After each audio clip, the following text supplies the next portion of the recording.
pastor, wala nila matagbo niining maong bersikulo. Bersikulo 7 nagaingon, kay kinahanglan nga ang obispo, o paminaw mo mga obispo, kinsa man tong mga pundok o reliyon karon nga nay obispo, so ay lain kasagara atong madunggan Romano Katoliko.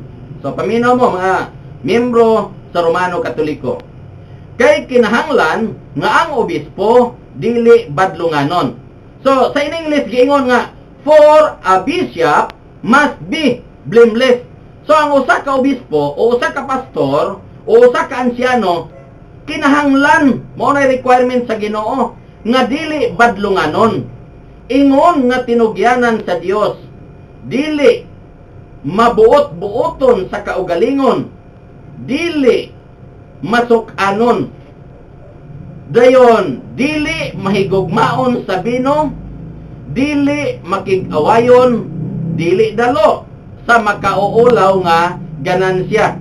Sa American Standard Version ini mga igsoon nagaingon dito nga dili hinapi sa makauulaw nga paagi. Mao na ang pastor, pero matingala ta karon mga igsoon, mga pastor sa mga denominasyon, ayaw ninyo ikasakit kung moingon ko nga kamo mga hinapi. Nga naman, tungod sa inyong mga membro nga inyong gikolektahan o gikapulo nga wala isugo sa Biblia alang sa mga Kristohanon.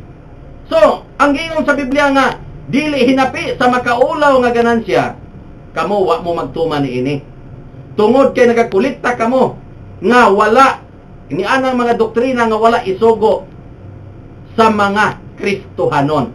Versikulo 8, kung dili maabi-abihon, mahigugmaon sa maayo, buutan, matarong, maputli, mapinugnanon. So mao kini mga igsuon nga magabaton sa pulong nga matinumanon, nga nahiuyon sa pagtulunan aron siya makahimo sa pagpanambag sa maayong pagtulunan o sa pagbadlong usab sa mga malalison. Karon mga igsuon, kumusta man ang pagtulunan nga inyohang gidala? Ang mga pagtulunan nga inyohang gidala mga igsuon, sukwahi sa mga pulong sa Dios nga maoy makita nato dinhi sa balaan nga kasulatan.